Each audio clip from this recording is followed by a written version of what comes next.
नमस्कार प्रेक्षकांनो. चला तर मग सुरू करूया आजचा भाग.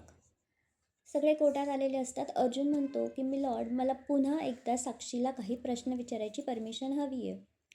आणि मग साक्षीला अर्जुन विटनेस बॉक्समध्ये बोलवतो. इकडे महिपत खूप घाबरून गेलेला असतो. तो म्हणतो की बापरे, आता अजून एक पुरावा.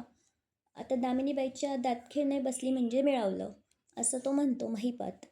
इकडे साक्षी पण फार घाबरलेली असते.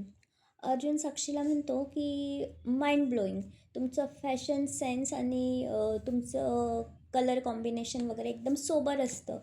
त्याचप्रमाणे तुम्ही दागिने पण एकदम सोबरच घालत असाल. मला तुमचा फॅशन सेन्स एकदम माइंड ब्लोईंग वाटतो. हे ऐकून सगळेजण असे परेशान होतात, कन्फ्यूज होतात की हा काय असा बावळट असा प्रश्न, मूर्खपणाचा प्रश्न विचारतोय. पण त्यानंतर तो म्हणतो की मला एक पुरावा सादर करण्याआधी एक रिक्वेस्ट करायची होती साक्षीला. माझ्याकडे एक पुरावा आहे, पण मला एक रिक्वेस्ट आहे साक्षीला. तर मग अर्जुन तिला म्हणतो की तुम्ही एखादा सिम्पल नेकलेससुद्धा घातलेला असेल. इकडे दामिनी मनातल्या मनात असं म्हणत असते की हा अचानक असं साक्षीच्या फॅशन सेन्सबद्दल का बोलतोय, म्हणजे नक्कीच याच्याकडे साक्षीच्या ज्वेलरीबद्दल काहीतरी पुरावा असेल. तिला हे कळून चुकतं. आणि अर्जुन इकडे त्यानंतर मनात असा विचार करत असतो की ह्या पुराव्याची खरी टेस्ट तर आत्ता आहे, त्या दिवशी इतकी मेहनत घेतली त्याची. कारण हिने जर तो नेकलेस वेअर नसेल केलेला तर काही अर्थच नाही, इतकी मेहनत सगळी वाया जाणार. आणि त्यानंतर तो तिला म्हणतो की मिस साक्षी, तुम्ही जर एखादा असं सोबरचा नेकलेस वेअर केला असेल पेंडंटवाला वगैरे, तर तो प्लीज कोर्टाला दाखवा. ह्यावरती ती खूप कन्फ्यूज होते आणि मनातल्या मनात खूप चिडत असते की हा काय प्रश्न आहे, कुठला प्रश्न असतो ज्वेलरीबद्दल. सगळे फार घाबरून जातात. इकडे साक्षी पण फार टेन्शनमध्ये येते की तिने ते घातलं आहे का नाही, ती फार कन्फ्यूज होते. पण खूप रिक्वेस्ट केल्यानंतर तिला अखेरमध्ये ते पेंडंट तिने जे वेअर केलेलं असतं ते तिला दाखवावं लागतं. आणि ती ते दाखवते, पण तिला थोडासा डाऊट पण येतो की ह्याच्याचबद्दल काहीतरी पुरावा आता अर्जुनकडे नक्की असणार आहे.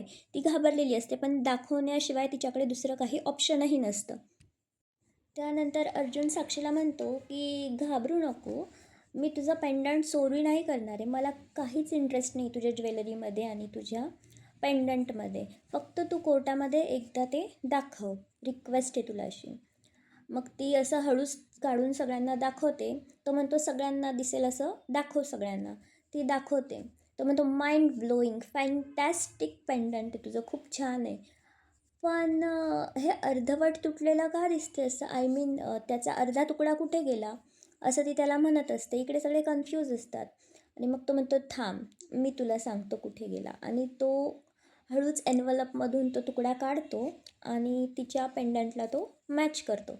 आणि म्हणतो की परफेक्ट मॅच झाला बघ, परफेक्ट मॅच. आणि नंतर तो जज साहेबांना म्हणतो की हा पेंडंटचा अर्धा तुकडा मला हा आश्रमामध्ये मिळाला आहे.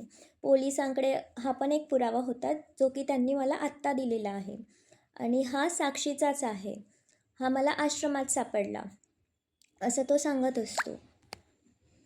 इन्स्पेक्टर सावंतांकडून मिळालेला हा अजून एक पुरावा असतो त्याच्याकडे. त्यावर दामिनी एकदम चिडून उठते आणि म्हणते काय ड्रामा चालला आहे, हा काही पोरखेळ आहे का, काही पण बोलतायत हे अर्जुन, असं ती म्हणत असते. ब्लेम करत असते त्याच्यावरती. आणि म्हणते की असे कितीतरी हजारो करोडो पेंडंट असतील, मग त्याचा एखादा तुकडा माझ्या क्लायंटशी मॅच होतो, ह्याचा अर्थ असा नाही होत की तिने खून केलेला आहे, असं ती पटवून देण्याचा प्रयत्न करत असते. पण अर्जुनला तर माहिती असतं की हा कस्टमाइज केलेला पेंडंट आहे. तो तेच सांगत असतो की हे कस्टमाइज केलेलं पेंडंट आहे, हे एकच असू शकतं, ह्याच्यासारखं दुसरंही नसू शकतं, कारण हे कस्टमाइज करून घेतलेलं आहे. आणि हो, हे कस्टमाइज्ड पेंडंट आहे. हे कालिंदी महादिक म्हणजे साक्षीच्या आईने 8 ऑगस्ट 1995 रोजी चांदेकर ज्वेलर्समधून कस्टमाइज करून घेतलेलं आहे. आणि त्यानंतर अर्जुन ते पेंडंट पडताळणीसाठी जज साहेबांकडे देतो. इकडे महिपत फार घाबरलेला असतो. दामिनीची पण तीच अवस्था असते. आणि अर्जुन जज साहेबांना असं सांगत असतो की हे पेंडंट कोल्हापुरातल्या चांदेकर ज्वेलर्समधून कस्टमाइज केलेलं आहे. हे मला स्वतः तिथल्या ओनर अद्वैत चांदेकर यांनी सांगितलेलं आहे. पण हे फार जुनं असल्यामुळे ह्याचं रिसीट नाही आहे. पण अद्वैत चांदेकर यांनी मला त्याचे डिटेल्स दिलेले आहे. पहिले ते मॅन्युअली रेकॉर्ड करत होते आणि ते सगळं त्यांनी मला दिलेलं आहे. आणि त्यानंतर अर्जुन विचारतो साक्षीला की 8 ऑगस्ट 1995 ही डेट तुमच्या ओळखीची वाटते का? त्यावर साक्षी म्हणते की हो, ही माझी बर्थ डेट आहे. अर्जुन म्हणते ओ birth day.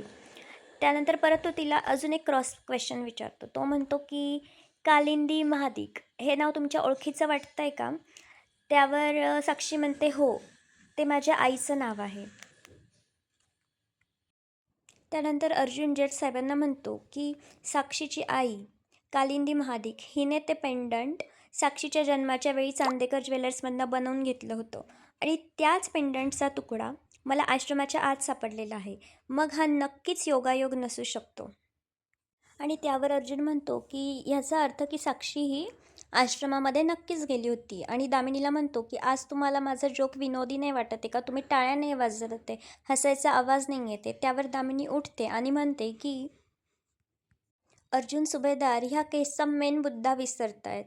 I just want to remind it. मी त्याला आठवण करून देते की ही केस खून कोणी केला ह्या बाबतीत आहे. आश्रमाच्या आत कोण गेलं कोण नाही गेलं ह्याचा काय संबंध आहे ह्या केससोबत?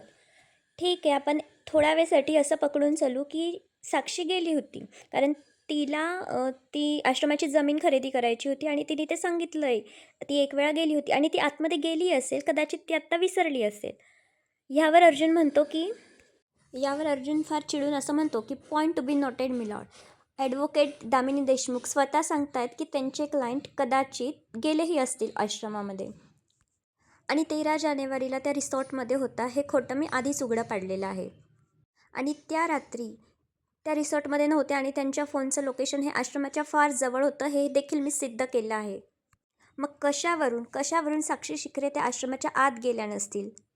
कशावरून त्यांच्या त्या पेंडंटचा तुकडा त्या रात्री आश्रमामध्ये पडलेला नसेल? प्रीतीज बुटीकचं व्हिजिटिंग कार्ड आणि शॉपिंग बिल्स, त्यानंतर ते पेंडंटचा तुकडा का बरं दामिनी देशमुख हे नाकारतायत असं तो विचारत असतो. आणि असं असेल तर त्यांनी मला हे प्रूफ करून दाखवावं की त्या रात्री खुनाच्या दिवशी त्या गोष्टी आश्रमामध्ये पडलेल्या नव्हत्या. त्यांनी हे मला सिद्ध करून दाखवावं. आणि म्हणतो answer to me Mrs Deshmukh. इकडे देशमुख बाई मात्र एकदम गप्प असतात. त्यावर अर्जुन म्हणतो की त्यांचं गप्प राहणं हे बरंच काही सांगून जातं आहे मिलॉर्ड. That's all milord. आणि तो जागेवरती जाऊन बसतो. त्यावरती आता जज साहेब म्हणतात की आज अर्जुन सुभेदार यांनी कोर्टामध्ये जेही काही पुरावे सादर केलेले आहेत त्यावरून हे साध्य होतं की साक्षी शिकरे त्या आश्रमाच्या आत गेलेल्या होत्या. ह्या शंकेला वाव आहे. त्या गेल्या असतील कदाचित. आता हे ऐकून मात्र सगळ्यांमध्ये थोडीशी पॉझिटिव्हिटी येते. ते सगळेजण खुश होतात. आणि त्यानंतर अर्जुन मिस दामिनी यांच्याकडे जातो आणि म्हणतो की उद्या पुन्हा आपण लवकरच भेटू. हे सगळेजण सेलिब्रेट करत असतात कारण ते सगळे खूप खुश असतात. त्यानंतर रविराज हे अर्जुनकडे जातात आणि म्हणतात गुड जॉब ज्युनियर. खूप छान काम केलंस तू. पण तू हे प्रूफ नाही करू शकणार की साक्षीनेच खून केला आहे कारण तन्वीने तो खून होताना स्वतः पाहिलं आहे. हा, पण तू अपोजिशनची बाजू नक्कीच दुबळी केली असं म्हणून ते तिथून निघून जातात. इकडे हे सगळे खूप खुश असतात आणि मधुभाऊ म्हणतात की आता तर मला खात्री आहे पुढच्या महिन्यात मी नक्की सुटणार. आणि जावई बापू तुम्ही आज असे एकावर एक असे पलटवार केले ना की कुठलंच खोटं आता टिकणार नाही असं म्हणून ते खूप खुश होत असतात. पण आता तिकडे दामिनी, महिपत आणि साक्षीला फार टेन्शन आलेलं असतं. ते फार आता काय करतील बघूया आता पुढच्या भागात आपण. इकडे साक्षी असं म्हणत असते की ज्या क्षणी अर्जुनने ते पेंडंटचा तुकडा माझ्या तुकड्याशी जोडला तेव्हा मला असं वाटत होते की या जमिनीने मला गिळून घेतलं पाहिजे. तिला फार टेन्शन आलेलं असतं. महिपात असं म्हणतो की ज्यावेळी अर्जुनने ते पुरावे पोलीस स्टेशनमध्ये दिले होते मी तेव्हाच सगळे पुरावे पोलीस स्टेशनमध्ये जाळायला लावले होते. पण आता हा कार्ड आणि हे पेंडंटचं तुकडा कसा आला काही कळतच नाही आहे. त्यावर दामिनी म्हणते की आय एम शुअर हे काहीतरी इल्लिगल अर्जुनने केलेलं आहे. ह्यावर महिपत म्हणतो की हे तुम्ही कोर्टात का नाही सांगितलं, म्हणजे तिथल्या तिथे जज साहेबांनी त्याला सीधं केलं असतं असं तो म्हणत असतो. दामिनी म्हणते की हो ना, आता तुम्ही मला सांगणार की मी काय बोलायला पाहिजे आणि काय नाही. असं करा, तुम्ही एक यादी करा मला काय बोलायला पाहिजे आणि काय नाही. आणि त्यावरती तुम्ही ज्या कॉलेजमधून तुमचं लॉ कंप्लीट केलं आहे ना त्याचं एक व्हिजिटिंग कार्ड चिकटवा. पहिलेच तिला फार टेन्शन असतं, ती फार फ्रस्ट्रेट होते, चिडते, ती सगळं त्याच्यावरती चीड काढते. महिपत म्हणतो की देशमुखबाई चिडू नका हो, माझ्या लेकीचा प्रश्न आहे म्हणून मला असं करावं लागतं. साक्षी म्हणते की दामिनी मॅडमनी अर्जुनला विचारलं होतं की अचानक तुझ्याकडे हा पेंडंटचा तुकडा आणि व्हिजिटिंग कार्ड कसं आलं. तर त्यावर दामिनी म्हणते की हो मी तर विचारलं होतं, पण तेवढ्यात ते सावंत आले ना, सावंतने साक्ष दिली, मग काही करताच नाही आलं. इकडे मात्र अर्जुन सुभेदार हे फार अपसेट असतात, कारण त्यांना खोट्याचा सहारा घेऊन म्हणजे खोटं बोलावं लागलं आणि त्याला खोटं बोलणं आवडत नसतं. इन्स्पेक्टर त्याचं अभिनंदन करतो, पण तो म्हणतो की नाही, आपण खोटं बोललो आहे कोर्टामध्ये, ते मी माझ्याजवळच ठेवले होते, तुमच्याजवळ नव्हते, तरीसुद्धा तुम्हीसुद्धा माझ्यासोबत खोटं बोलावं लागलं तुम्हाला. याचं त्याला फार गिल्ट होत असतं. पण इन्स्पेक्टर सावंत म्हणतात की चांगल्यासाठी खोटं बोललं आणि एखादा निर्दोष व्यक्ती जर वाचत असेल तर काही हरकत नाही असं छोटंसं खोटं बोलायला. चैतन्यमध्ये बोलायला लागतो तो. अर्जुन म्हणतो की शट युअर माउथ आणि त्याला असं म्हणून तो गप्प करून टाकतो. पण सायलीला पण असं थोडंसं तिलाही गिल्ट वाटतच असतं, कारण ते दोघंजणं कधी खोटं बोलत नसतात.